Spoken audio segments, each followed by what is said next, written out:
বছরের বালক দাঁড়ায় বলে, বাদশাহ যদি অনুমতি দেন আমি আপনার প্রশ্নের জবাব দিব। বাদশাহ হারুন রশিদ তিনি একদিন রাস্তার রাজপ্রাসাদে অনেক বড় বড় আলেমরে দাওয়াত দিলেন।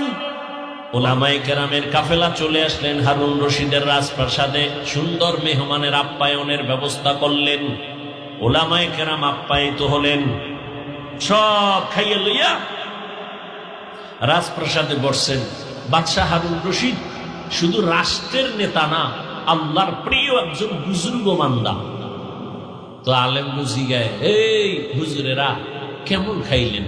আলহামদুলিল্লাহ, মেহমানদারি ঠিকঠাক হয়েছে বলে আলহামদুলিল্লাহ। তো আপনাদের ডাকছি, জিগাইবেন না কেন ডাকছি? জি বাদশাহ মহারাজ, কেন ডাকছেন? কয় বেশি আমার একটা জিনিস জানার জন্য ডাকছি। কি? আমাকে আপনারা সমস্ত আলেমরা বলবেন, আজকে আমাকে ফতোয়া দিয়া যাবেন। আমি বাদশাহ হারুন রশিদ, আপনারা চিনেন তো? কাহা চিনি। আমাকে বলেন আমি জান্নাতি নাকি আমি জাহান্নামী, বাস এটার ফতোয়া দিয়া যাবেন, আর কিছু না।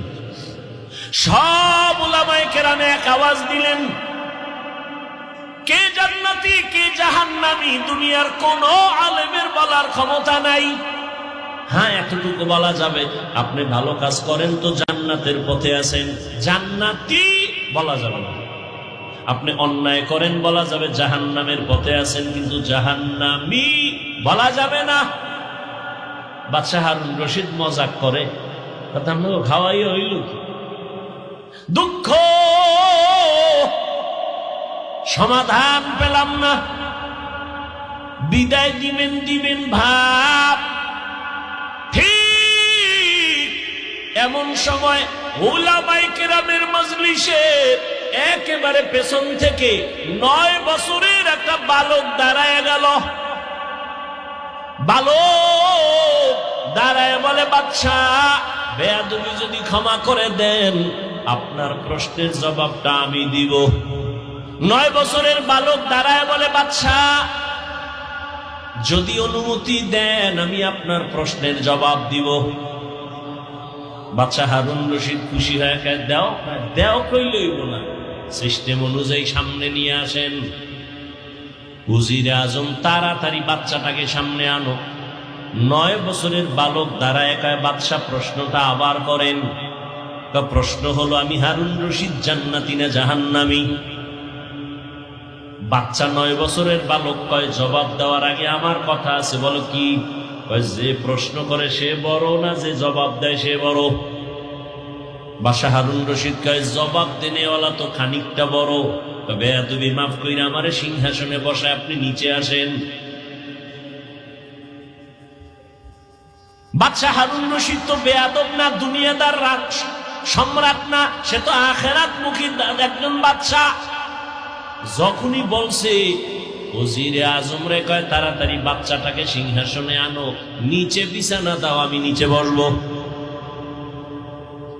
9 বছরের বালকের সিংহাসনে বসাইয়া বাদশাহ হারুন রশিদ নিচে গিয়া বসলেন।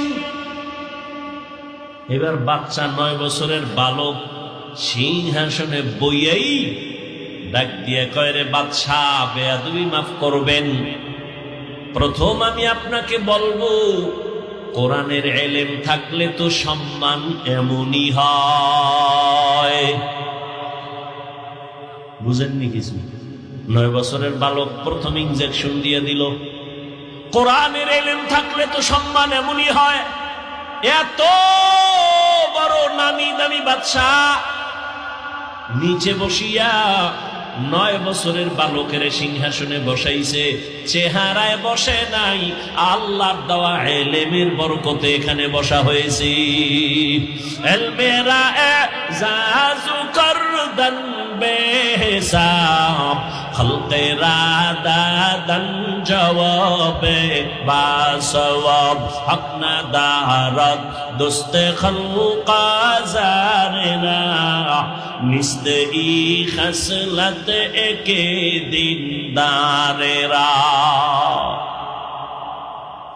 সম্মান কে দেয়? আল্লাহর দেওয়া সম্মান কত দামি জানো? চেয়ারম্যানের চেয়ারের মেয়াদ শেষ, এমপির মেয়াদ শেষ, মন্ত্রীর মেয়াদ শেষ, কিন্তু কোরআনওয়ালাদের চেয়ারের কোনো মেয়াদই নাই। টাকা দিয়া সম্মান যদি কিনো, প্রথমে ফুলের মালা, ফাইনালে জুতার মালা। আর আমার আল্লাহ যদি সম্মান দেয়, দুনিয়ায় বাদশাহ, পরকালেও বাদশাহ। यहाँ हम सब मुसाफिर दिल ना लगा,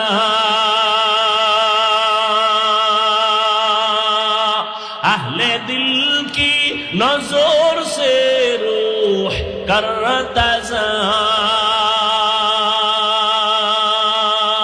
यहाँ हम सब मुसाफिर दिल ना लगा, अहले दिल की नजर से रूह करता जा, शाह दौलत सब फकीर गर नेक ने है, शाह दौलत सब फकीर गर नेक ने है, जिंदगी में बंदगी तू कर नहीं, जिंदगी में बंदगी तू कर नहीं, जिंदगी में बंदगी शर्मिंदा है, जिंदगी में बंदगी शर्मिंदा है, जिंदगी में बंदगी कुन बंदगी, बंदगी बे जिंदगी शर्मिंदगी।